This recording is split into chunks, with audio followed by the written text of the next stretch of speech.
یہاں پہ وہ آپ کو امپاور کرتی ہے ڈائریکٹ کاگنیزنس کے لیے, کیونکہ میٹر آپ کے پاس پینڈنگ تھا, اس میٹر سے آف شوٹ ہوا ایک آفینس. اب اس کے لیے ضرورت نہیں ہے کہ وہ مجسٹریٹ کے پاس جائے وہاں سے.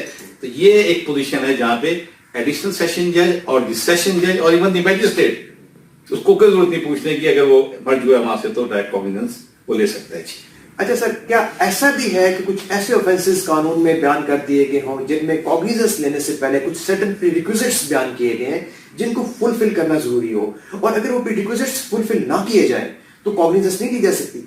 یس, نیگیٹو لینگویج یوز ہوئی ہے. اگر آپ سیکشن 195 کو پڑھیں, کچھ آفینسز ہیں جو 193, 194, 172 سے لے کے 188 پی پی سی تک بڑی امپورٹنٹ ورڈنگ ہے. کلاس میں نے کہا نو کورٹ شیل ٹیک کاگنیزنس, یعنی نیگیٹو ورڈنگ سے سٹارٹ ہو رہا ہے. وہ آفینسز کلاس اے میں بتائیں کہ اگر وہ جوڈیشل پروسیڈنگ کے دوران کمٹ ہوتے ہیں, سوری اگر وہ کمٹ ہوتے ہیں اور جو کنسرنڈ پبلک سروینٹ ہے, یعنی کہ ایک بندے نے ایک اطلاع دی پولیس آفیسر کو, ایف آئی آر کرائی, وہ جھوٹی ثابت ہو گئی, اور اب اس کے بعد 182 کا اس کے خلاف پروسیڈنگ ہونی ہے, تو وہ 182 کی پروسیڈنگز کیسے ہوگی؟ وہ جس آفیسر کو انفارمیشن دی گئی ہے اب وہ کمپلینٹ لانچ کرنے کا اختیار رکھتا ہے. تو اگر وہ کمپلینٹ پرائیویٹ بندہ لے کے آ جاتا ہے, ادروائز آتی ہے, تو نیگیٹو لینگویج میں کہا ہے کہ اس پبلک سرونٹ کی طرف سے وہ کمپلینٹ آنی چاہیے, یا وہ پبلک سرونٹ جس کا سب آرڈینیٹ ہے اس کی ہائر اتھارٹی جو ہے اس کی طرف سے آنا چاہیے. نمبر 2, پرجری ہو گیا, آپ کی کورٹ پروسیڈنگ میں انٹرپشنز ہو گئی. یہ آفینسز اگر جوڈیشل پروسیڈنگ میں کمٹ ہوتے ہیں تو وہ کورٹ جس کے سامنے کمٹ ہوئے ہیں وہ کورٹ کمپلینٹ بنا کے دوسری کورٹ کو بھیجتی ہے تب, یا اس کورٹ کی جو ہائر اتھارٹی ہوتی ہے وہ.